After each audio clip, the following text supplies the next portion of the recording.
তোমার কি একটুও লজ্জা করলো না? রাগে কাঁপতে কাঁপতে গর্জে ওঠেন লিওনার্দোর বাবা আর্থ হায়াজ।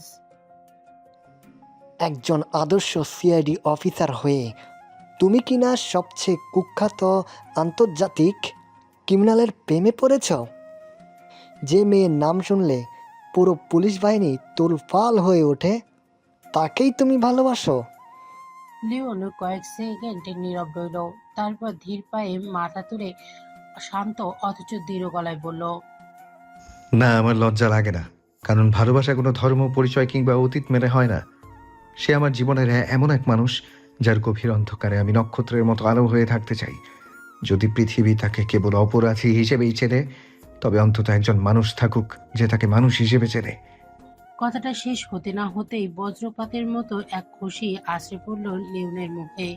ভারসাম্য হারিয়ে সে ছিটকে পড়ল মেঝেতে। বাবার গলার স্বর তখন কান্নায় আর ক্ষোভে রুদ্ধ হয়ে আসছে। বললে না কেন তুমি? কেন জন্মেছিলে পৃথিবীতে? আমার সারা জীবনের অর্জিত সম্মান, নিজের সততা, আজ তুমি সব ধুলোয় মিশিয়ে দিলে। রক্তমাখা ঠোঁটের কোণে লিওনের মুখে ফুটে উঠল একটু মৃদু ও বিষণ্ণ হাসি। সে জানে পৃথিবীর চোখে ভাইপার একজন কুখ্যাত ক্রিমিনাল হতে পারে, কিন্তু তার হৃদয়ে সেই মেয়েটি একমাত্র ধ্রুবতারা, যাকে সে শেষ নিঃশ্বাস পর্যন্ত আগলে রাখতে চায়। সেন্ট্রাল সিআইডি হেডকোয়ার্টারে কনফারেন্স রুমটায় তখন লন্ডনের বুকে তখন বিষণ্ণ চাদরের মতো বাইরের জুলাইয়ের ঝুম বৃষ্টি নেমেছে আকাশ ভেঙে। বাহিরে বৃষ্টির বিপরীতে কক্ষের ভেতরে এসির এই কৃত্রিম ঠান্ডা আবহাওয়াটুকু সেই থমথমে পরিবেশকে আরো বেশি ভারী করে তুলছিল। বিশাল প্রজেক্ট স্ক্রিনটার সামনে এক হাতে পকেটে গুজে দাঁড়িয়েছিল লিওনার্দো হায়াজ। পুরো 6 ফুট 2 ইঞ্চি লম্বা পুরুষ, চওড়া কাঁধের সাথে গায়ের আকাশি রঙের শার্ট আর নেভি টাইটা বেশ মানিয়ে গেছে পেছনের দিক কালারের চোখের মণি দুটোর দিকে। এই চোখজোড়া কেমন যেন তীক্ষ্ণ আবার শান্ত চাউনি। আর যখন ও কথা বলে বা হালকা হাসে, তখন বাম ঠোঁটের ঠিক ওপরে থাকা ছোট্ট কালো তীরটা স্পষ্ট চেনা যায়। এই সাধারণ একটা তিলই ওর ফর্সা ধারালো চেহারার মধ্যে আকর্ষণীয় ভাব এনে দেয়। কোনো বাড়তি আয়োজন ছাড়াই ওকে দেখলে এক নজরে একজন পরিপাটি সুদর্শন অফিসার বলেই মনে হয়। নতুন জয়েন করলেও নিজের অসামান্য দক্ষতা আর আর একের পর এক জটিল কেস সমাধান করে খুব দ্রুত পুরো ডিপার্টমেন্টের চোখের মণি হয়ে উঠেছে সে। বর্তমানে লিওনার্দোর শুধু লন্ডনের সিআইডি অফিসার নয়, বরং ইন্টারপোলের নির্দেশে গঠিত বিশেষ আন্তর্জাতিক জয়েন্ট টাস্ক ফোর্সের চিফ ইনভেস্টিগেটর। অপর মহল থেকে তাকে বিশেষ ক্ষমতা দেওয়া হয়েছে, যার কারণে সীমান্ত পেরিয়ে পৃথিবীর যে কোনো প্রান্তে গিয়ে অপারেশন চালানো আইনি একছত্র অধিকার এবং এখন তার হাতে। প্রজেক্ট স্ক্রিনে কোনো মানুষের ছবি নেই, বরং সেখানে জ্বলজ্বল করছে কালো ব্যাকগ্রাউন্ডে নিখুঁতে কালিতে আঁকা একটা ফনাতোলা সাপের অবয়ব। ইন্টারপোল একে স্নেক ভাইপার নাম হিসেবে চেনে, যেটা তার কোড নেম। লিওনার্দো এবার যখন কথা বলা শুরু করলো, পুরো রুমে সবাই চুপ হয়ে গেল। তার গলার আওয়াজটা খুব বেশি চড়া না হলেও কেমন যেন একটা জোর ছিল তাতে। গত 3 বছরে ইউরোপের 4টে বড় বড় মার্ডার আর আন্ডারওয়ার্ল্ডের দুর্ভেদ্য সিন্ডিকেট পতনের পেছনে এই একটাই নাম জড়িয়ে আছে।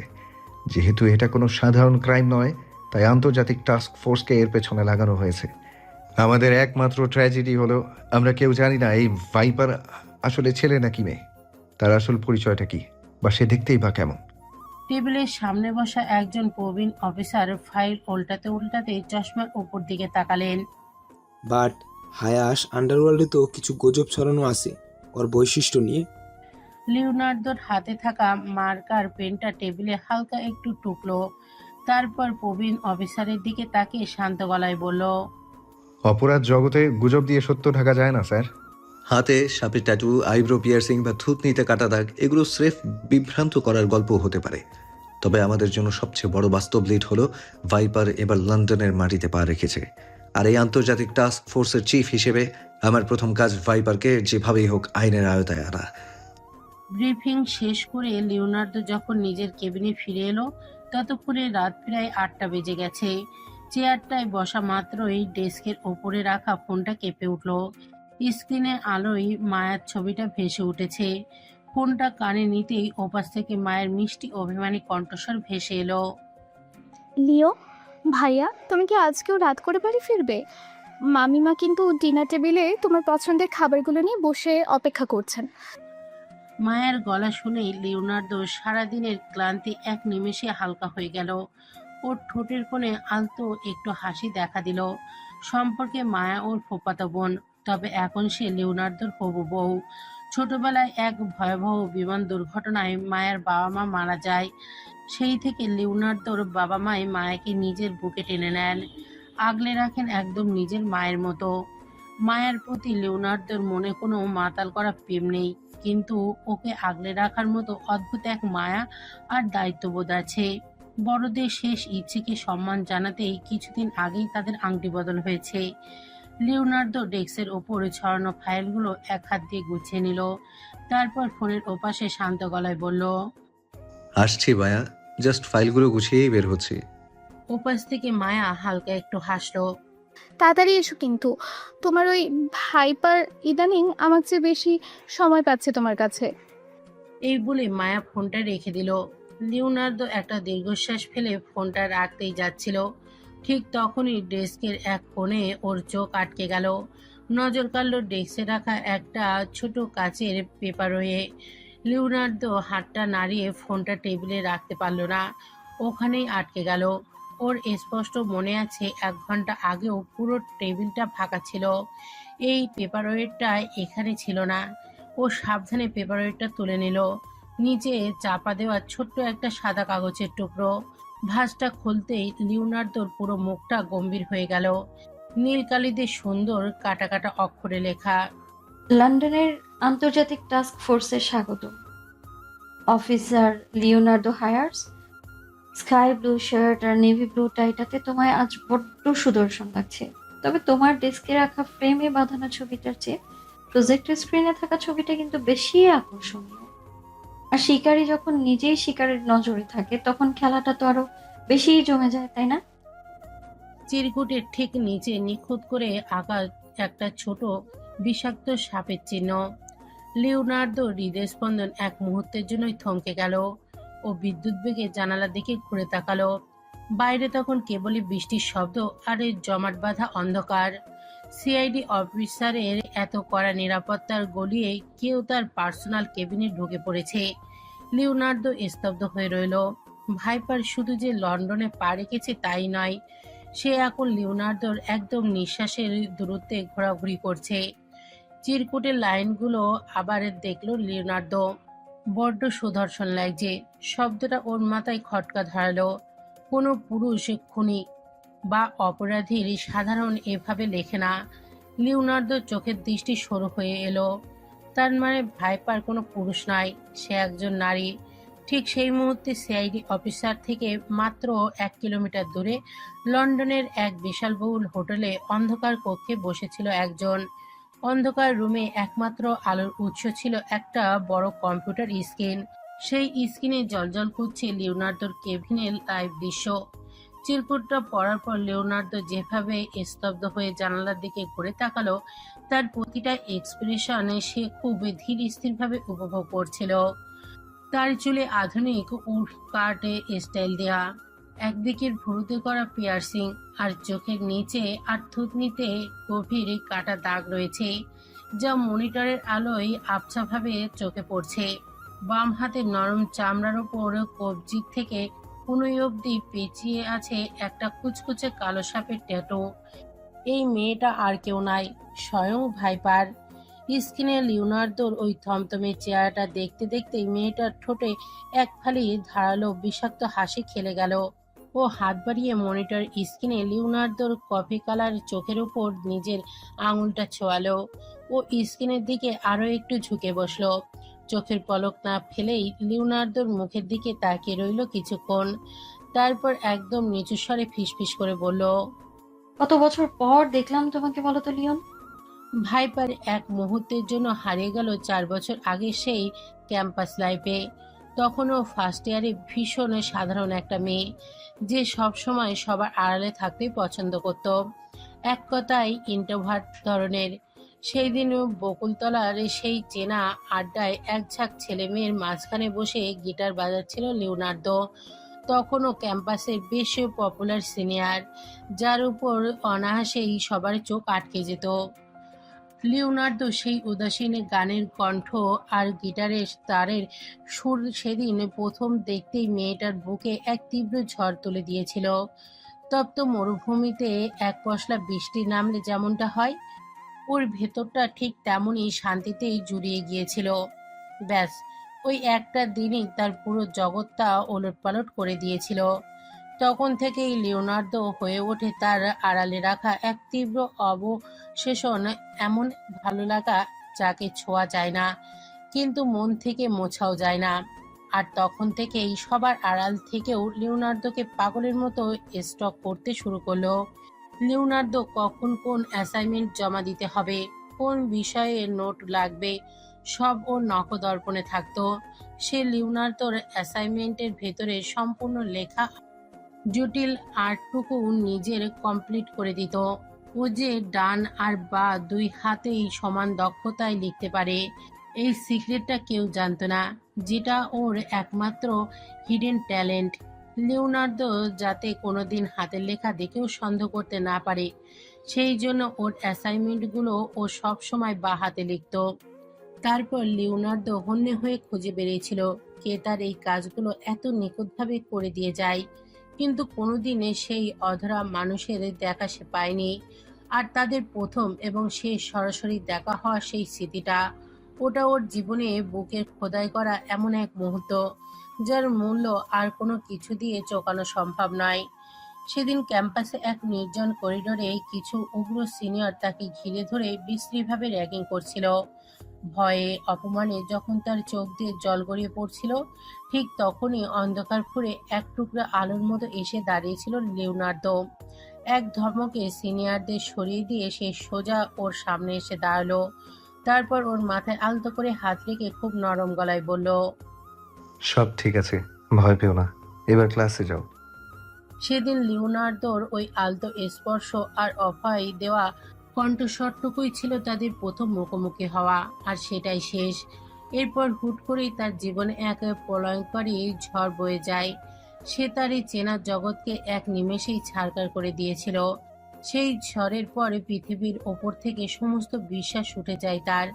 আইনকে বুড়ো আঙুল দেখে সে কিভাবে আন্ডারওয়ার্ল্ডের লেডি ডন হয়ে উঠল, কিভাবে নিজের চেনা পরিচয় মুছে সে ভাইপার নামটা নিজের করে নিল, সেই সব অন্ধকার আর রক্ত ভেজা ইতিহাস এই পৃথিবীতে কেউ জানে না।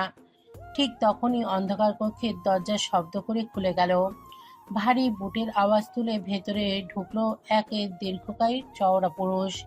কক্ষের তীব্র আলোটা জ্বলে উঠতেই ভাইপারের মুখে সব নরম অনুভূতি এক নিমেষেই মিলিয়ে গেল। ভেতরে যে ঢুকেছে সে এই অন্ধকার জগতের সবচেয়ে বড় মাথার একজন, দানিয়েল, যিনি ভাইপারের বস। পুরো আন্ডার ওয়ার্ল্ডের মেন এই মানুষটার একসময় নিজের হাতে গাইড করে আজকে এই ভয়ঙ্কর ভাইপার তৈরি করেছে, তাকে বানিয়েছে নিজের এক ডান হাত। দানিয়েল এগিয়ে এসে মনিটরের স্ক্রিনের দিকে তাকালো। লিওনার্দোর ছবিটা দেখে ওর চোখ দুটো ঈর্ষায় কুঁচকে গেল। স্ক্রিনের দিকে একটু ঝুঁকে কণ্ঠ এক ধরনের চাপা অধিকারবোধ আর তীব্র রাগ মিশিয়ে বলল, এই নতুন সিআইডি অফিসারটা আমাদের ধরার জন্য বড় বেশি লাফালাফি করছে ভাইপার। আন্তর্জাতিক টাস্ক ফোর্সের পাওয়ার পেয়েছে বলেও ভাবছে আমাদেরকে হাতের নাগালে পাবে। একে দুনিয়া থেকে সরিয়ে দেওয়া আমার জন্য মাত্র কয়েক সেকেন্ডের ব্যাপার। ভাইপার চেয়ার ছেড়ে সোজা হয়ে দাঁড়ালো। ওর চোখে তখন কোনো ভয় নেই আর না কোনো দুর্বলতা। পুরো চাহনিটা একদম পাথরের মতো ঠান্ডা। ও দানিয়েলের খুব কাছে গিয়ে দাঁড়ালো। চোখের পেয়ারো আইব্রো সামান্য কুঁচকে সরাসরি দানিয়েলের চোখের দিকে তাকিয়ে বলল, লিওনার্দো হায়ার্সকে ছোঁয়ার চেষ্টাও করবেন না বস। ওকে ধরার জাল আমি নিজে বুনেছি, ও আমার শিকার।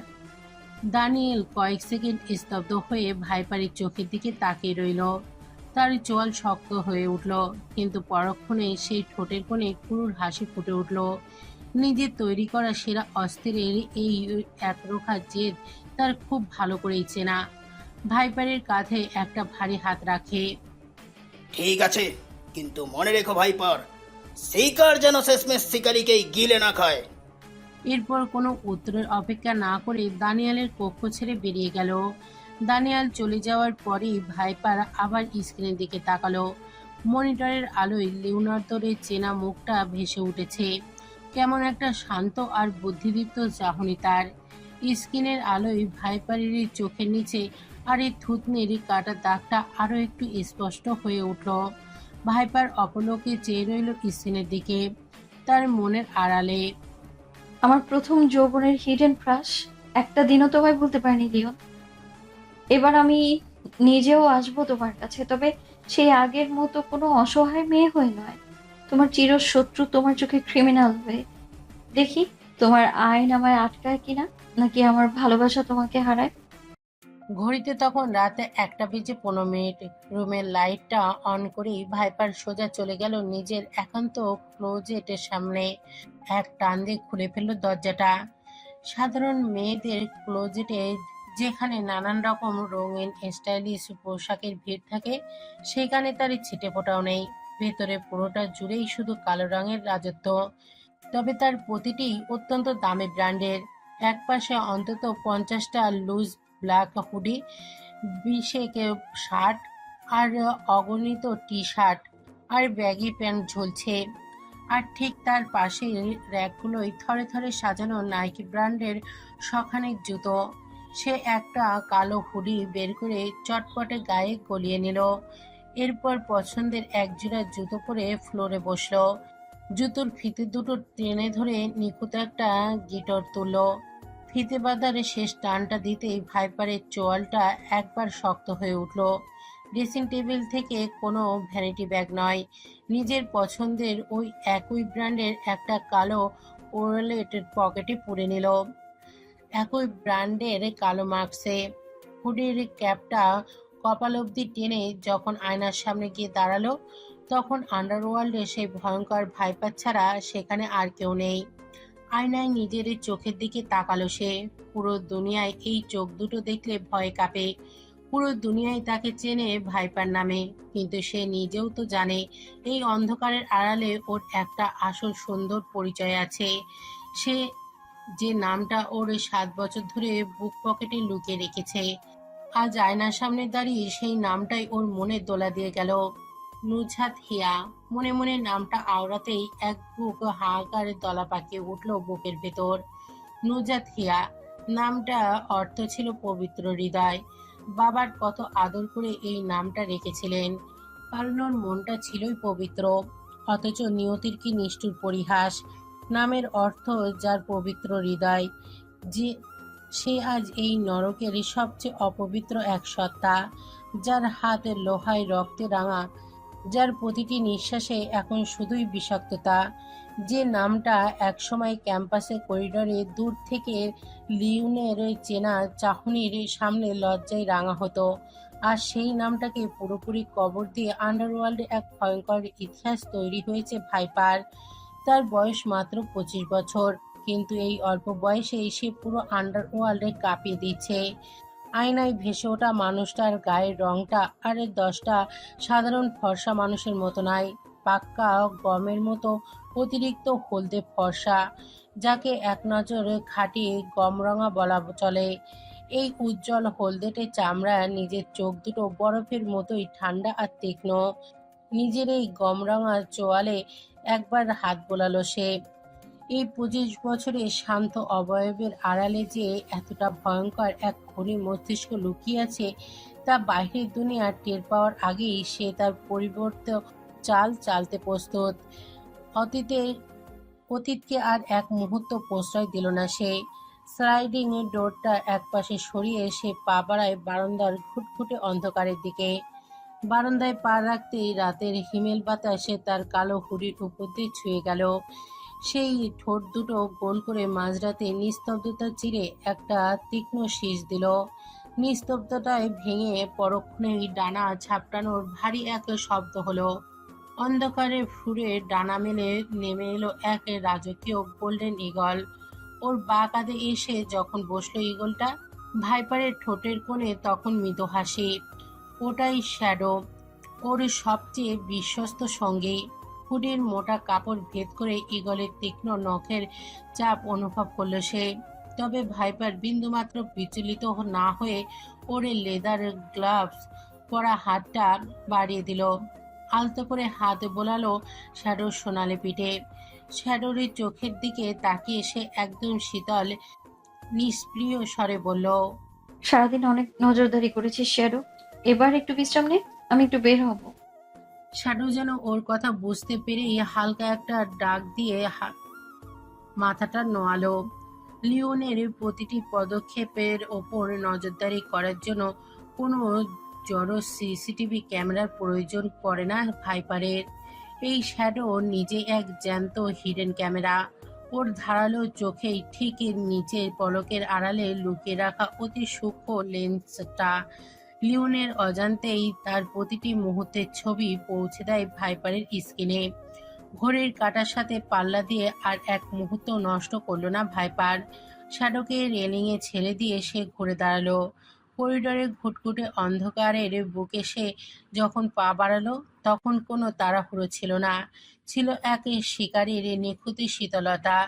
চোখের পলকে তার কালো অবয়বটা সেই অন্ধকারে মিলিয়ে গেল। মাঝরাতে পার করে যখন লিওন বাড়ি ফিরল, সদর দরজা লক খোলার মৃদু আওয়াজটা নিস্তব্ধ ঘরে বেশ স্পষ্ট শোনালো। চওড়া করিডরটা পেরিয়ে ডাইনিং টেবিলে হালকা আলোয় রেখা চোখে পড়তেই লিওন থমকে গেল। সেখানে তখনও তার জন্য অপেক্ষা করছে বাবা আর্থ হায়াস, মা শিরিন হায়াস আর তার ফুফাতো বোন মায়া। লিওনকে দেখেই শিরিন হায়াস ব্যস্ত হয়ে উঠলেন। প্লেটে ধোয়া ওটা খাবার বেড়ে দিতে দিতে অপেক্ষাতেই সুরে বলল, প্রতিদিন এত রাত করে ফিরলে শরীর টিকবে কি করে বাবা? নিজের উপর একটু তো দয়া কর। চেয়ার টেনে বসার সময় লিওনের মুখে ফুটে উঠল এক চিলতে ক্লান্তর হাসি। কি করবো বলো মা, হুট করে ডিপার্টমেন্ট থেকে অনেক বড় আর একটা জটিল কেসের দায়িত্ব পড়েছে আমার উপরে, দম ফেলার সময় পাচ্ছি না। রাতে খাবারের মাঝে আর্থাস সাহেব গলার স্বর কিছুটা গম্ভীর করলেন। ওনার স্বভাব সুলভ ব্রিটিশ টোনেই বললেন, লিওন, বয়স তো 31 পেরিয়ে গেল, এখনো যদি থিতু না হও তবে কবে হবে? আমি চাচ্ছিলাম খুব দ্রুত তোমার আর মায়ের বিয়েটা দিয়ে দিতে। মায়ের সাথে এঙ্গেজমেন্ট হয়েছে আজ অনেক মাস হয়ে যাচ্ছে। মায়া চুপচাপ মাথা নিচু করে নিজের প্লেটে খাবার নাড়ছিল। 22 বছরের আদুরে মেয়েটারই চোখের কোণে এক চিলতে অভিমান ধরা দিল। শৈশবে বাবা মাকে হারানোর পর থেকে এই বাড়িটাই তো ওর সব।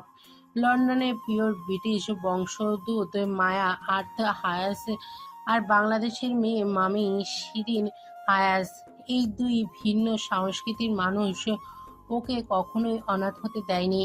নিজেদের মেয়ের মতোই বুকে আগলে বড় করেছেন। বাবার দিকে তাকিয়ে লিওন কিছুটা ইতস্তত করল। বাবা, আমি এঙ্গেজমেন্ট করেছি ঠিকই, কিন্তু বিয়ে করতে আমার সত্যিই ভয় হয়। আমি সিআইডিতে কাজ করি, সেখানে প্রতিদিন মৃত্যুর সাথে বাজি রেখে চলতে হয়। আমার এই জীবনের কোনো নিশ্চয়তা নেই, কখন কি হয়ে যায় কেউ জানে না। মায়া বড্ড ভালো মেয়ে ড্যাড, ও আমার চেয়ে অনেক বেশি সুন্দর একটা জীবন ডিজার্ভ করে। আমার মতো একজন অনিশ্চিত মানুষের সাথে জড়িয়ে ও হয়তো কোনো দিনও সুখী হতে পারবে না। লিওনের কথাগুলো শেষ হতেই ডাইনিং টেবিলে এক ভারী নীরবতা নেমে এলো। শিরিন হায়াস এক বুক হতাশ নিয়ে ছেলের মুখের দিকে চেয়ে রইলেন। আর মায়ার চোখের কোণে ততক্ষণে জল জমে উঠেছে, কিন্তু ও একটা শব্দ উচ্চারণ করল না, শুধু ভেতরের কষ্টটা বুকের গভীরে চেপে রাখলো। ডাইনিং টেবিলে থমথমে ভাবটা কাটাতেই শিরিন হায়াসের নিজেই উদ্যোগ নিলেন। বাটিগুলো একের জায়গায় জড়ো করতে করতে ওনার চেনা কণ্ঠটা কিছুটা ভারী শোনালো। আজ সকালেই তো বড় আপা অ্যামেলিয়ার সাথে কথা হলো, বাংলাদেশে নাকি এখন প্রচণ্ড গরম পড়েছে। তাও ও বলল ভাইয়ের বিয়ের খবর পেয়ে জামাইকে নিয়ে ও খুব জলদি ঢাকা থেকে এখানে ছুটে আসবে। বড় বোন তো, ভাইয়ের বিয়েতে না থাকলে কি জমে বল? মায়ের মুখের দিকে তাকিয়ে লিওনের ভেতরের গম্ভীর ভাবটা একটু কাটলো। সিস্টার আসছে, ভালোই হবে তাহলে। আমি ভাবছি ডিপার্টমেন্ট থেকে এবার কিছুদিন ছুটি নিয়ে নেব। অনেকদিন সবাই মিলে কোথাও যাওয়া হয় না, সুন্দর একটা ফ্যামিলি ট্যুর দেয়া যাবে। লিওনের কথা শেষ হতে না হতে আর্থ হায়াস সাহেব ওনার পানির গ্লাসটা টেবিলে রাখলেন। ওনার গম্ভীর মুখে তখন এক চিলতে শক্ত অথচ রসিকতার আভাস ফুটে উঠল। ওনার চেনা ব্রিটিশ টোনে তিনি বললেন, ফ্যামিলি ট্যুর নয় লিওন, ঝুঁকিটা তুমি নিবে ঠিকই, তবে সেটা হায়াতিকে নিয়ে হানিমুনে যাওয়ার জন্য। আর্থার হায়াস সাহেবের মুখে সরাসরি হানিমুন শব্দটা শুনে মায়ের ফর্সা গাল দুটো মুহূর্তের মধ্যে লাল হয়ে উঠল। সে লজ্জায় আর এক সেকেন্ডও সেখানে বসে থাকতে পারল না। হাতের এই চামচটা প্লেটের ওপর রেখেই সে তড়িঘড়ি করে চেয়ার ছেড়ে উঠে দাঁড়ালো। মাথা নিচু করে ডাইনিং স্পেস ছেড়ে নিজের রুমের দিকে প্রায় দৌড়েই চলে গেল। মায়া চলে যাওয়ার দিকে তাকিয়ে শিরিন হায়াস পরের দিকে চোখ রাঙালেন। তারপর বাটির হাতে রান্নাঘরের দিকে এগোতে এগোতে আর্থার সাহেবকে মৃদু ধমকে সুরে বললেন, তুমিও পারো বটে, এত সেমলেস কিভাবে তুমি? সবার সামনে একটা 30-31 বছরের এত বড় ছেলের সাথে এভাবে কেউ রসিকতা করে? এদিকে বাচ্চা মেয়েটা লজ্জায় পালালো, দেখেছো? এদিকে মায়ের ওভাবে চলে যাওয়া আর মায়ের ধমক শুনে লিওন চরম অস্বস্তিতে পড়ে গেল। সে নিজের চুলগুলো হাত দিয়ে একটু ঘষে বাবার দিকে তাকাতেই থতমত খেয়ে গেল। ড্যাড, তুমিও না? কি যাতা বলছো সবার সামনে? আর্থার হায়া সাহেব অবশ্য নিজের জায়গায় একদম অবিচল রইলেন। ওনার মুখে তখনও এক চিলতে রহস্যময় তৃপ্তির হাসি।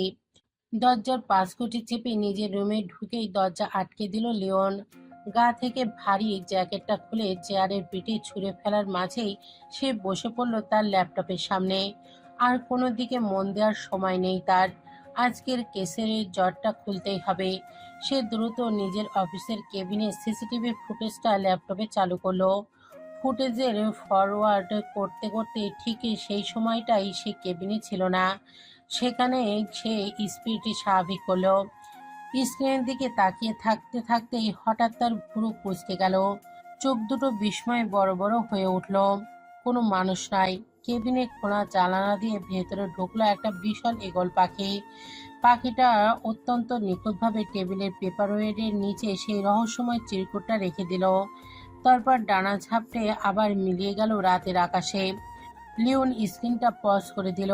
চেয়ারে হেলান দিয়ে সে একটা দীর্ঘশ্বাস ফেলে মনে মনে ভাবল, তার মানে কোনো মানুষ ভেতরে ঢোকেনি। এই ঈগলটা সম্ভবত ভাইপারেরই পোষা প্রাণী। ট্রেন্ড ঈগল দিয়ে এসে চিরকুট পাঠিয়েছে। ঠিক তখনই দরজার ডিজিটালে প্যানেলের পাসপোর্টে চাপার মৃদু একটা শব্দ হলো। লিওন ল্যাপটপের স্ক্রিনটা কিছুটা নামিয়ে দিতেই দেখলো হাতে কফির মগ নিয়ে মায়া এসে ঘরে ঢুকেছে। সে ভেতরের দিকে এগিয়ে সে কফির মগটা টেবিলের একপাশে নামিয়ে রাখলো। মায়ার চোখের কোণটা এখনো হালকা লালচে হয়ে আছে, তবে সে এখন স্বাভাবিক হওয়ার চেষ্টা করছে। কফিটা এগিয়ে দিয়ে মায়া নিচু স্বরে জিজ্ঞেস করলো, ভাইবারের কেসটা নিয়ে কি খুব বেশি ঝামেলায় আছো? ও কি খুব বিপজ্জনক কেউ লিও ভাইয়া?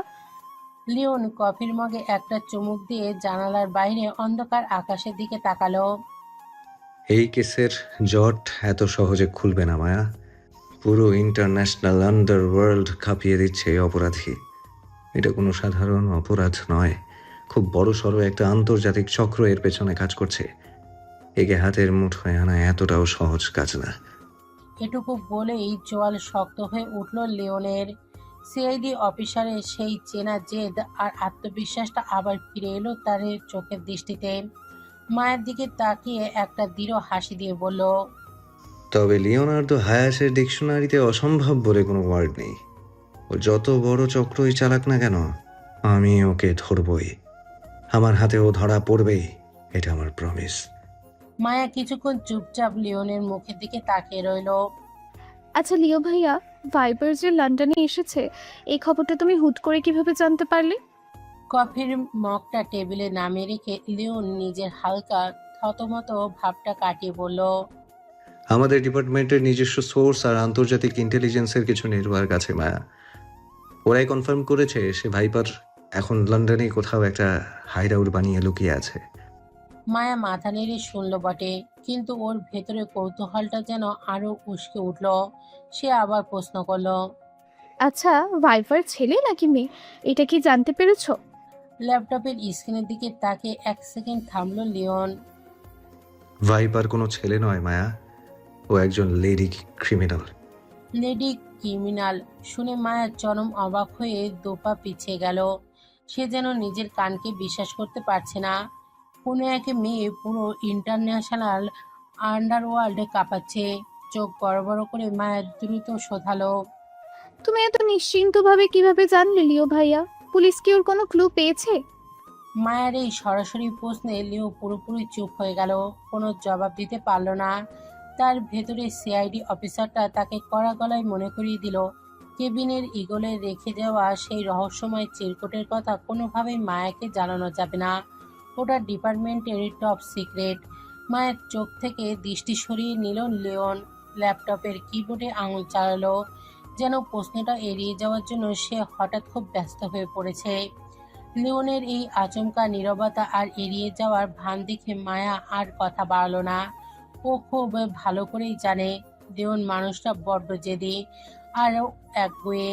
কাজের মধ্যে বেশি খাটাখাটি করলে হয়তো হুট করে মেজাজ চড়ে যাবে, তখন ওকে উল্টোয় বকুনি খেতে হবে। তাই একটা দীর্ঘশ্বাস ফেলে মায়া নিঃশব্দে ঘর থেকে বেরিয়ে গেল। মায়া চলে যেতেই ল্যাপটপের স্ক্রিন থেকে চোখ সরালো লিওন।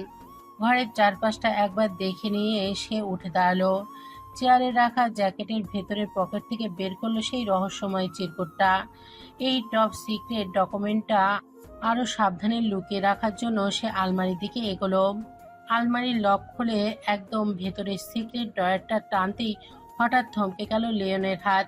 চিরকুটটা রাখার কথা ভুলে তার চোখ আটকে গেল ড্রয়ারের এক কোণে সযত্নে জমে রাখা ভার্সিটির অ্যাসাইনমেন্ট খাতাগুলোর ওপর। খাতাগুলোর ওপর হাত ছোঁয়াতে লিওনের ঠোঁটের কোণে এক চিলতে ম্লান হাসি ফুটে উঠল। সে নিজেই আজ পর্যন্ত ভেবে পায় না ভার্সিটির সেই অ্যাসাইনমেন্টগুলো প্রফেসরের কাছে জমা দেওয়ার পর কেন আবার সেগুলো ফেরত চেয়ে নিজের কাছে নিয়ে এসেছিল। কোনো যৌক্তিক কারণ ছিল না, তাও সে নিয়ে এসেছিল। আসলে কারণটা লুকিয়েছিল খাতাগুলোর ভেতরেই। ভার্সিটির সেই দিনগুলোতে কেউ একজন বড্ড যত্ন করে নিখুঁত হাতের লেখায় চুপি চুপি ওর এই অ্যাসাইনমেন্টগুলো লিখে দিয়েছিল। লিওন কখনো জানতেই পারেনি কে সেই চেনা মানুষ। সেই রাতের পর রাতে জেগে ওর জন্য এই খাতাগুলো সাজিয়ে দিত। সেই না জানা মানুষের নিখুঁত ভালোবাসার প্রতি শ্রদ্ধা আর এক অদ্ভুত মায়া থেকেই খাতাগুলোকে ও আজও অবধি নিজের জীবনের সবচেয়ে গোপনের স্মৃতি হিসেবে আগলে রেখেছে। লন্ডনে এক সুনসানের ট্রাকের তখন আন্ডারওয়ার্ল্ডের চড়া বাজির বাইক রেস চলছে। একের পর এক হেভিওয়েটের বাইকের স্টার্টে নেওয়ার আওয়াজে কান পাতা দেয়। ঠিক রেস শুরুর আগ মুহূর্তে যা হওয়ার হয়ে গেল। টিমের মেন রেসারটা মারাত্মক চোট পেল। পুরো টিম তখন অকুল পাথরে। রেস থেকে যেই নাম কাটিয়ে নেবে সেই পথ বন্ধ। ঠিক তখনই কোথা থেকে এসে হাজির হলো এক রহস্যময় মানব। সবাইকে তাজ্জব বানিয়ে দিল। রেসের পুরো দায়িত্বটা এক ঝটকায় নিজের ঘাড়ে তুলে নিল সে। শরীরটা কুচকুচে কালো, রেসিং স্যুটে মোড়া, আপাতমস্তক এমনভাবে ঢাকা যে চেনা কোনো উপায় নেই। হাতের গ্লাভসগুলো ঢেকে রেখেছে ভেতরে যে কোনো ট্যাটু বা দাগছোপ। মাথায় পরা ফুল ফেস হেলমেটের কালো ভাইজারটার কারণে মুখটা দেখার কোনো সুযোগই রইল না। গ্রিন সিগন্যাল পড়তেই চাবুকের মতো ছুটে বেরিয়ে গেল বাইকগুলো।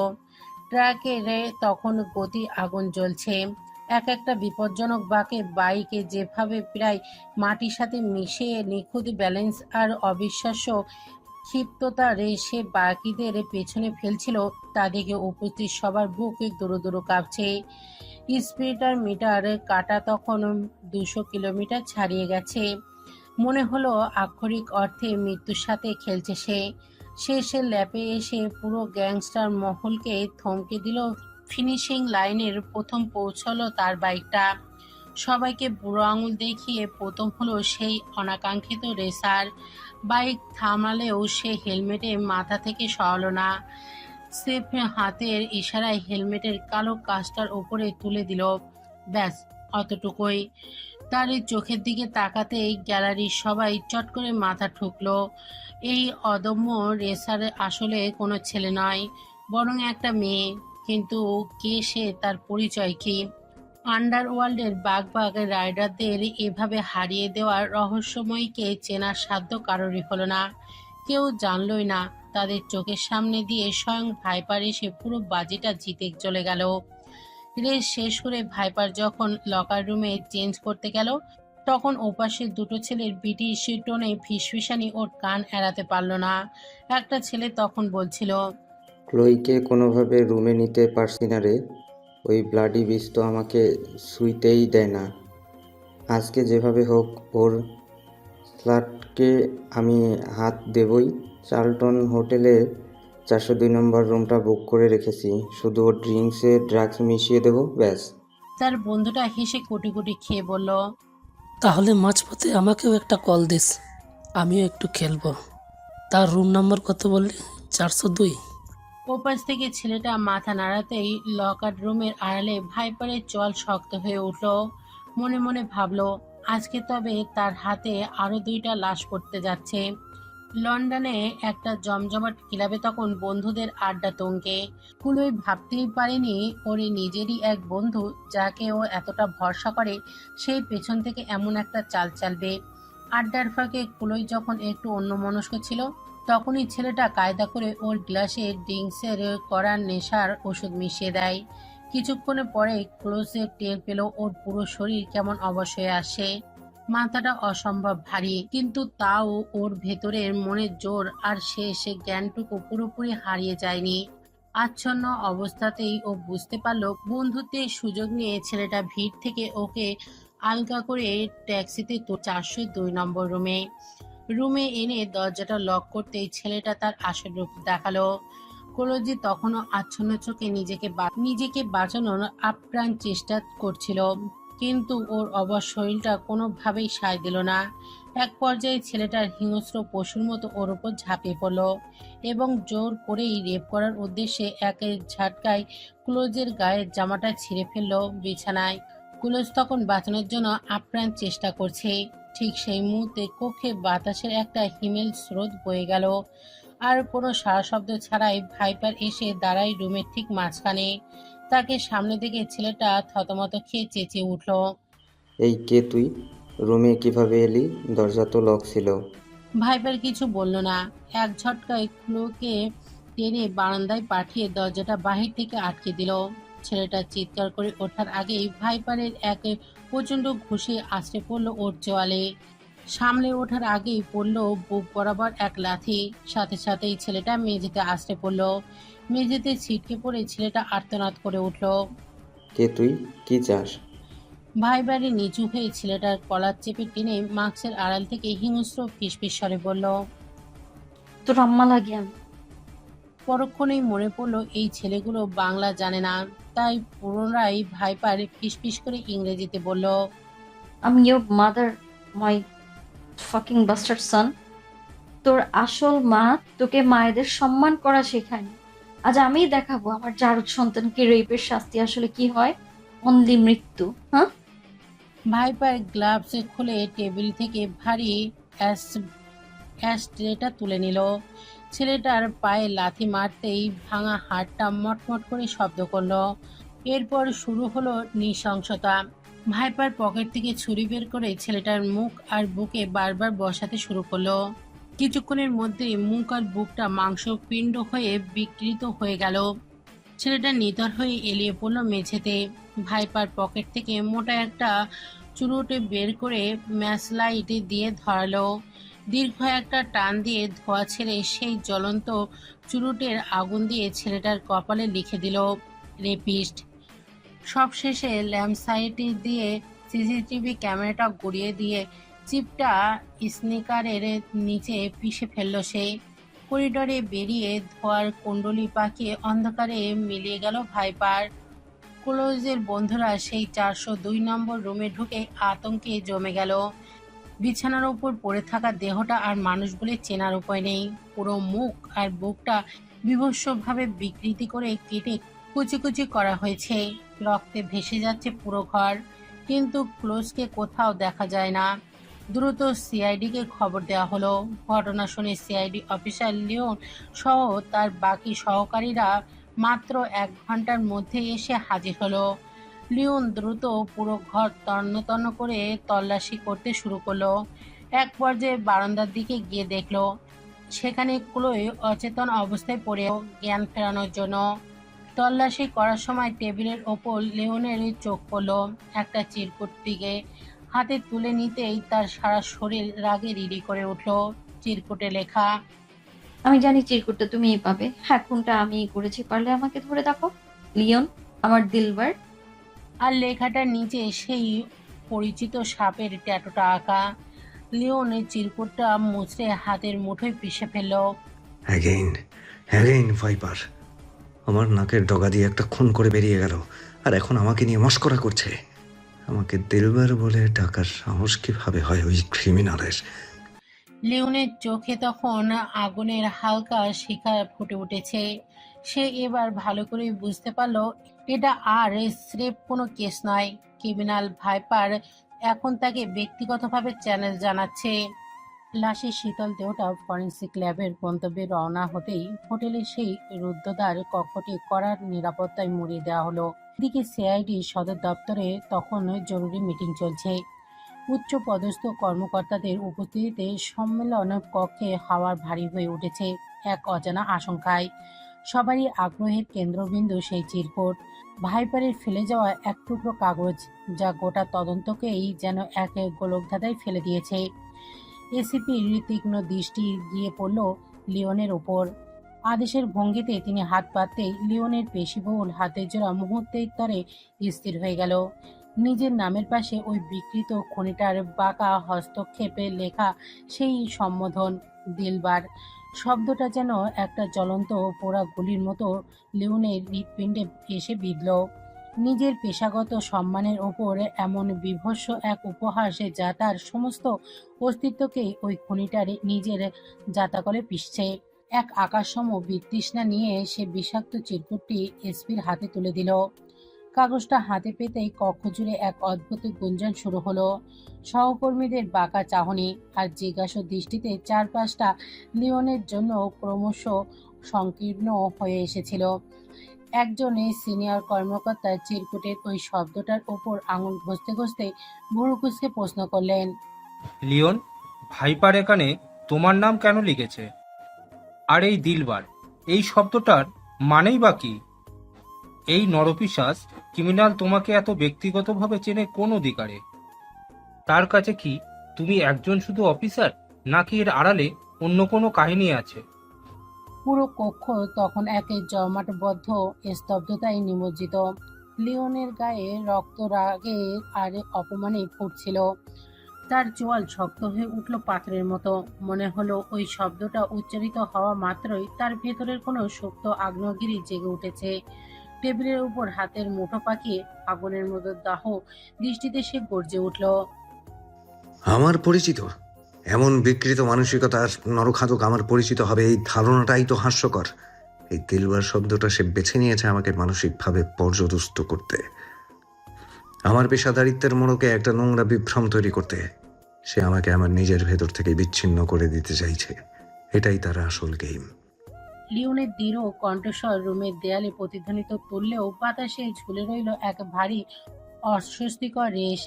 সে বুঝতে পারল ভাইপারের এই খেলার জাল কেবল বাইরে নয়, এই দিলবার শব্দটি তার হৃদয়ের কোণে এক অজানা শিহরণে আর রাগের যে সংমিশ্রণ তৈরি করেছে সেটাই ভাইপারের আসল বিজয়। মিটিংয়ের উত্তেজনার মাঝেই হঠাৎ করে অফিসার রওশন এক অদ্ভুত সাহসিকতা নিয়ে মৃদু হেসে বলে উঠল, স্যার, পরিস্থিতিটা বড্ড গুরুগম্ভীর হয়ে যাচ্ছে। একটা কথা মাথায় এলো, ভাইপার যখন আপনাকে দিলবার বলে সম্বোধন করেছে তখন কি ধরে নিতে হয় যে ওই লেডি ক্রিমিনালটা আপনার ওপর ক্রাশ খেয়েছে? আপনি এতটা হ্যান্ডসাম তাই হয়তো খুনের পাশাপাশি প্রেমপত্র দিয়ে গেছে, নইলে একটা লাশের পাশে এমন অদ্ভুত সম্বোধনের চিরকুটের আর কি মানে হতে পারে? রওশনের রসিকতায় সহকর্মীদের মুখে চটজলদি একচিলতে হাসি রেখা ফুটে উঠল, কিন্তু লিওনের জমাট বাঁধা গম্ভীর মুখ দেখে সেই হাসি মুহূর্তেই মিলে গেল, যেন বরফ শীতল বাতাসে সবটুকু উত্তাপ হারিয়ে গেল। লিওনও তার তীক্ষ্ণ শীতল দৃষ্টি রওশনের দিকে ঘুরিয়ে দিল। তার গলার স্বর ছিল শান্ত, কিন্তু সেই শান্ত স্বরে ছিল একের ধারালো শানিত ছুরি, যা রওশনের শিরদাঁড়া দিয়ে ভয়ের শীতল স্রোত বয়ে দিল। রওশন, তোমার এই আলগা রসবোধটা যদি খুনি ধরার তীক্ষ্ণতায় কাজে লাগাতে, তবে হয়তো জটটা এতক্ষণে খুলে যেত। পেশাদারিত্বের মঞ্চে দাঁড়িয়ে ব্যক্তিগত ইয়ার্কি, এটা কি খুব জরুরি? রওশন নিজের ভুল বুঝতে পেরে আমতা আমতা করে চুপ হয়ে গেল, দৃষ্টি নামিয়ে নিল টেবিলের দিকে। লিওন আবার তার দৃষ্টি নিবদ্ধ করলো বোর্ডের দিকে। ফাইলটা খুলল, তার ভেতরটা তখনও উত্তাপ। রওশন হয়তো মশকরাই করছে, কিন্তু ওই দিলবার শব্দটা তার অস্তিত্বের গভীরে বিষাক্ত কাটার মতো বিঁধে আছে। লিওন নিজেকে যতটা কঠিনভাবে স্থির রাখার চেষ্টা করছিল, মনের গহীনে ততটাই যেন অস্থিরতার ঢেউ আসতে পড়ছিল। হাসপাতালের বেডে ক্লোয়ের জ্ঞান ফিরতেই লিওনের স্থির দৃষ্টি কোনো বিড়াল রইল না। অফিসারদের কেবিনের বাইরে পাঠিয়ে দিল সে। নিভৃতে কথা বলার এক নিশ্চিত পরিসর তৈরি হলো। লিওনের কপি কালারের চোখগুলো ক্লোয়ের আতঙ্কিত চোখের উপর স্থির হলো। ক্লোই, ওই রাতে ঠিক কি হয়েছিল? আমাকে পুরো ঘটনাটা বলো। ক্লোই তখনও ঘটনার ভয়াবহতা থেকে বের হতে পারেনি। কণ্ঠস্বর তার কাঁপছে, চোখের জল মুছে সে বলতে শুরু করলো। স্যার, আমি বুঝতে পারিনি। আমার সেই বন্ধু আমাকে ডেকে নিয়ে গিয়েছিল। সে সে আমার সঙ্গে জোরাজুরি করছিল, আমাকে রেপ করতে চেয়েছিল। ক্লোই একটু থামলো, তারপর দীর্ঘশ্বাস ফেলে যোগ করলো। ঠিক সেই চরম মুহূর্তে কে একজন রুমে ঢুকলো। আমি তখন ধস্তাধস্তিতে এতটাই বিধ্বস্ত ছিলাম যে ঠিকমতো দেখতে পাচ্ছিলাম না। তবে একটা জিনিস আমার মনে আছে, হুডি পরা সেই মানুষটার চোখ দুটো। সে যখন সামনে এসে দাঁড়ালো, তার চাহনি ছিল হাড় হিম করা, আর তার ভ্রুতে পিয়ার্সিং করা ছিল, কারণ ওটা চকচক করছিল। বাকি কোনো কিছুই আমি ঠিকমতো দেখতে পাইনি। মনে হচ্ছিল সব ঝাপসা দেখছিলাম আমি, কারণ আমার ড্রিঙ্কসে আমার ফ্রেন্ড ড্রাগস মিশিয়েছিল। ক্লোয়ের চোখটা আরো বড় হয়ে উঠল, যেন পুরনো আতঙ্ক তাকে আবার ঘিরে ধরেছে। পড়া আগন্তুক সে আমার হাত ধরে বারান্দায় টেনে নিয়ে গেল। আমার মনে আছে সে কি একটা বলল, তারপর আমার সব অন্ধকার হয়ে গেল। এরপর আর আমি কিছুই জানি না। জ্ঞান ফেরার পর তো আমি এখন এই হাসপাতালে। লিওন চুপচাপ সব শুনল, তার চোয়াল শক্ত হয়ে উঠল পাথরের মতো। সে নিশ্চিত হলো ক্লোয়ের ভাইপারের আসল চেহারা দেখতে পায়নি। ভাইপার এতটাই নিখুঁত যে তার উপস্থিতির কোনো চিহ্নই সে রাখে না, শুধু রেখে যায় তার নৃশংসতার ছাপ। লিওনের বুকের বাপাসটা জ্বলতে শুরু করলো রাগে। সে মনে মনে ভাবল, এই খুনিকে ধরার জন্য তাকে আরো গভীরে নামতে হবে। পরের দিন সকালে লিওন এক স্কেচ আর্টিস্টকে সাথে নিয়ে কেবিনে প্রবেশ করলো। ক্লোয়ের চোখে তখনও আতঙ্ক লেগে আছে, তবুও সে আপ্রাণ চেষ্টা করলো সেই ভয়াবহ মুহূর্তের স্মৃতি রোমন করতে। ক্লোই বর্ণনা দিতে শুরু করলো, আর আর্টিস্টের পেন্সিল কাগজের উপর দ্রুত ছন্দ ছুটল। মিনিট 15 পর স্কেচ বোর্ডটি লিওনের সামনে ধরা হলো। স্কেচে ভেসে উঠল একজোড়া তীক্ষ্ণ শীতল চোখ। সেই চোখের ওপর ভুঁইয়ের অংশে একটি পিয়ার্সিং এর স্পষ্ট ছাপ, আর মাথার হুডির ছায়ায় এমনভাবে পড়েছে যে পুরো মুখমণ্ডল আধারে ঢাকা। লিওন স্কেচটির দিকে তাকিয়ে থমকে গেল। তার বুকের বাপাসটা অকারণেই তোলপাড় করে উঠল। চোখ জোড়া পরিচিত নয়, অথচ এক অদ্ভুত চুম্বকীয় টান অনুভব করলো সে। পিয়ার্সিং এর করা ভ্রু আর হুডির আড়ালে সেই রহস্যময় চাহনি, ঠিক যেন সেই খুনি কাগজের ওপার থেকে তাকেই দেখছে।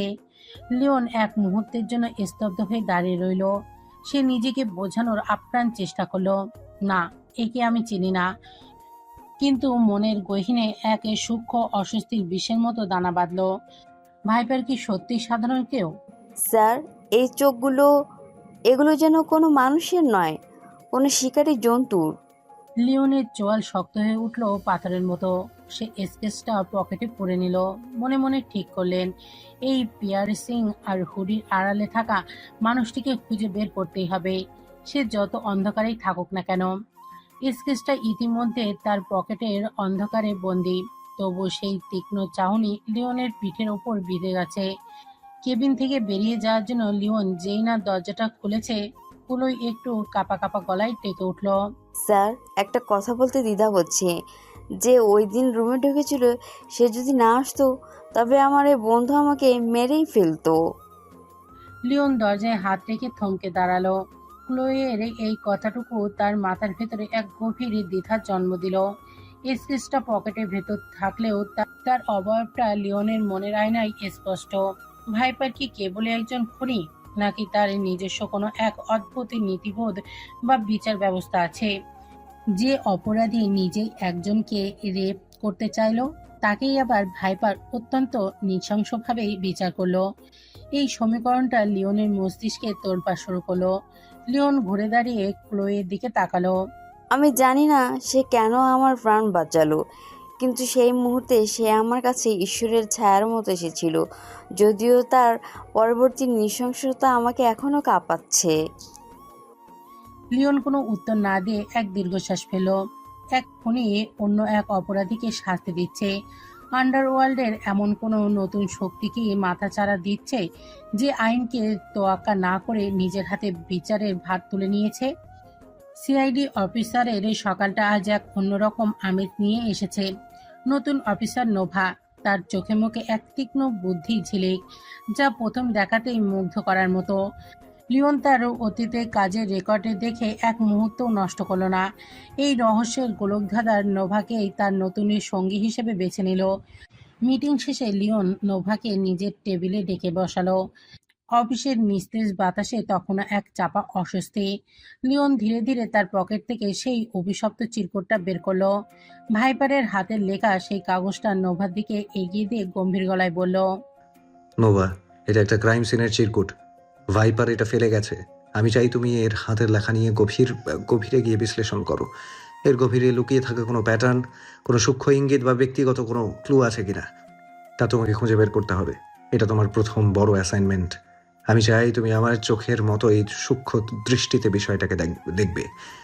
নোভা চিরকুটটা হাতে নিতেই ঘরের তাপমাত্রা কিছুটা কমে এলো। তার শান্ত চাহনি স্থির হয়ে রইল কাগজটার সেই বাঁকা হস্তাক্ষরে। লিওন তার দিকে তাকিয়ে রইল।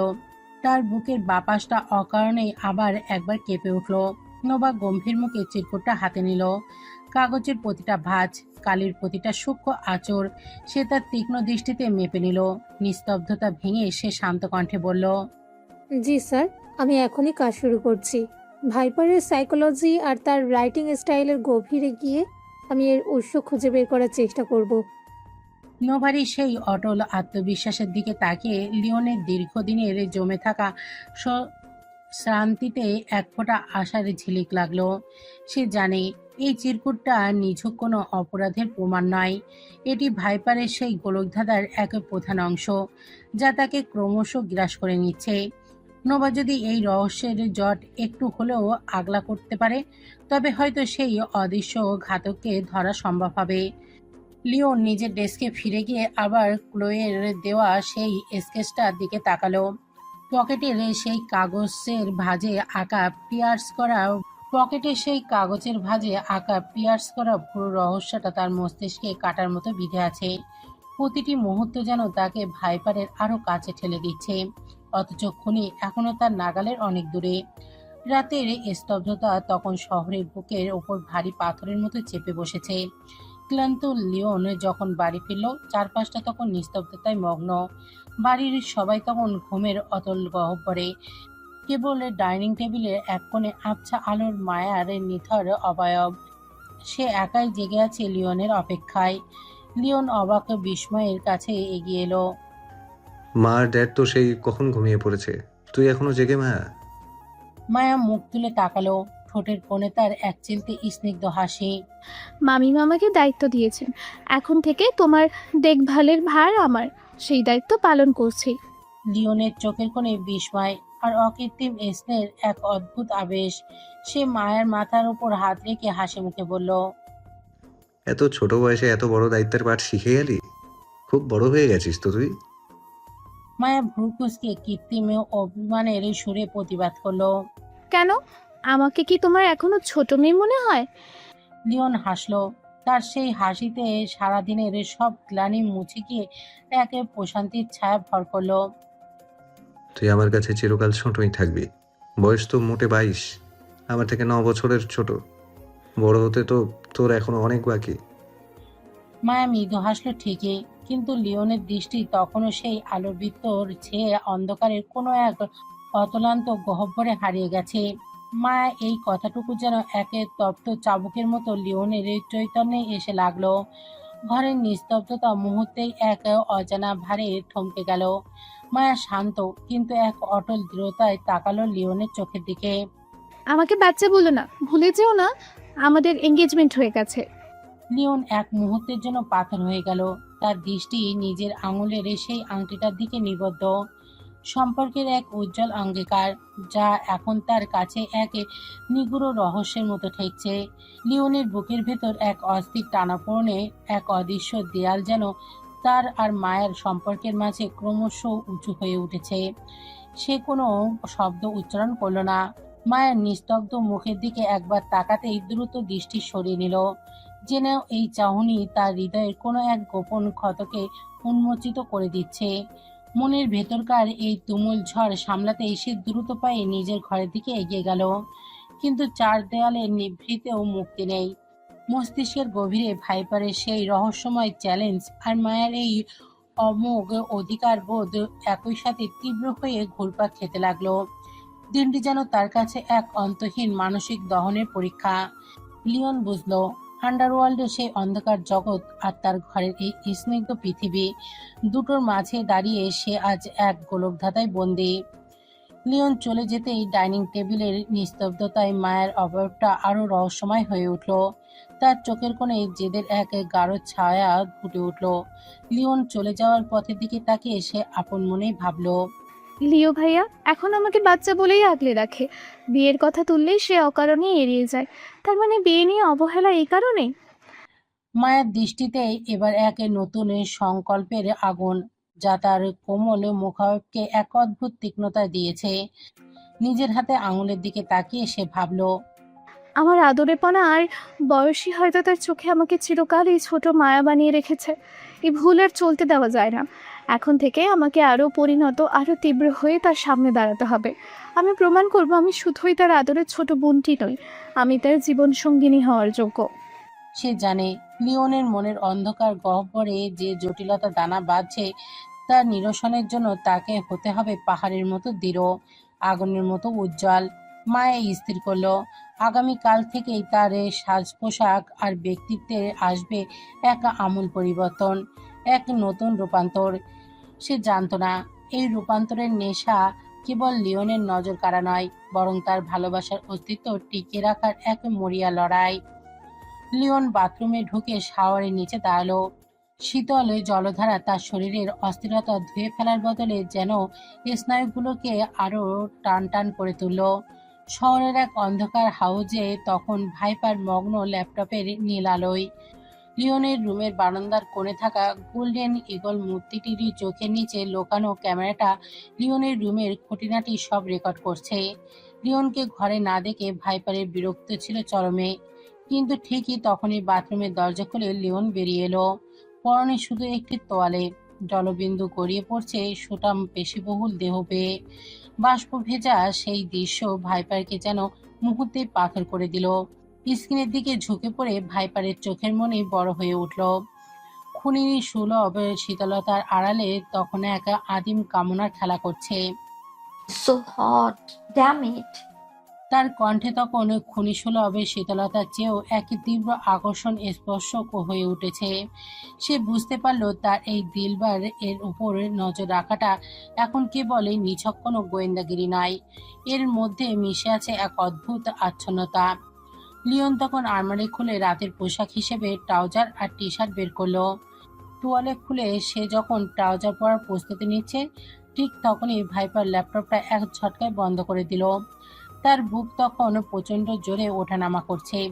একটু হলেই সব দেখে ফেলতো সে। ভাইপারের গাল দুটো লজ্জায় লাল হয়ে উঠল। শিট, এটা কি ছিল? আর একটু হলেই আমার হবু জামাইয়ের সম্পদ দেখে ফেলতাম। যদিও ও আমারই জিনিস, তবে এখন এভাবে দেখাটা ঠিক হবে না। সব সময় সবটা সময় মতোই দেখে নিব। কথাটা বলেই সে থমকে গেল। পরক্ষণেই তার মাথায় এলো গোল্ডেন ইগলের এই হিডেন ক্যামেরা তো সে সবই রেকর্ড করেছে। সে বিড়বিড় করে বলল, আচ্ছা, আমার দিলবারের ওই হটনেস কি তবে শ্যাডো দেখে নিল? ধুর, শ্যাডো তো ছেলে ইগল। মেয়ে ইগল হলে কি আর তাকে আমি ওই কাজে পাঠাতাম? মানুষ হোক বা জন্তু, কোনো মেয়েকে আমি আমার জিনিসের দিকে চোখ তুলেও তাকাতে দেব না। ভাইপার তখন অস্থির হয়ে আবার ল্যাপটপের দিকে হাত বাড়ালো। লিওনের সেই দৃশ্যটা আরেকবার দেখার আদম্য বাসনা তার হাত কাঁপছিল। ঠিক সেই মুহূর্তে কক্ষে ভারী দরজার উপাস থেকে একজন গার্ড হাঁপাতে হাঁপাতে ঢুকে পড়ল। ভাইপার বিরক্তির চোটে ভ্রু কুঁচকে তাকালো। মিস্ট্রেস, বস ডেকেছেন, জরুরি মিটিং। ভাইপারের ল্যাপটপ খোলা হলো না। সে রাগের দাঁত কিরমির করে উঠল। নিজের দিলবারের ওপর এই নজরদারি ছাড়া যেন তার এক মুহূর্তও কাটছে না। আর ঠিক তখনই বসের ডাক। সে ল্যাপটপটা বন্ধ করে এক দীর্ঘশ্বাস ফেল। আজকের মতো বেঁচে গেল আমার বাজ পাখি, কিন্তু বসের কাজ সেরে ফিরে এসেই তোমাকে আমি তন্ন তন্ন করে দেখব। সে উঠে দাঁড়িয়ে নিজেকে সামলে নিল। বসের সামনে যাওয়ার প্রস্তুতি নিতে নিতে তার মনে হলো এই কাজটা দ্রুত শেষ করে তাকে ফিরতেই হবে। তার দিলবারকে নিজের আড়াল থেকে দেখার নেশা এখন তার রক্তে প্রতিটি কোষে মিশে গেছে। দানিয়ালের কক্ষের পরিবেশটা তখন বরফের মতো ঠান্ডা। ভাইপার মাথা নিচু করে দাঁড়িয়েছে, কিন্তু তার চোয়াল শক্ত। ভাইপার, তুমি কি জানো সেই মেয়েটার মাধ্যমে তোমার স্কেচ করানো হয়েছে? খুনের দিনের ওই মেয়েটাকে জিন্দা কেন ছেড়ে এসেছিলে, কেন? কিন্তু বস, মেয়েটা তো ভিকটিম, সে তো কোনো অপরাধী নয়, তাকে আমি কেন মারবো? বস সে টেবিলের ওপর জোরে এক ঘুষি মারলেন। তার কণ্ঠে শীতলতার হাড়ি হিম করে দিল। অপরাধের কোনো চিহ্ন রাখা যাবে না ভাইপার, কোনো ক্লু থাকা যাবে না। এত বছর ধরে কেউ তোমার ছায়া পর্যন্ত ধরতে পারেনি, আর আজ তোমার একটা স্কেচ আইনের হাতে। এটা তোমার চরম ভুল ভাইপার, চরম ভুল।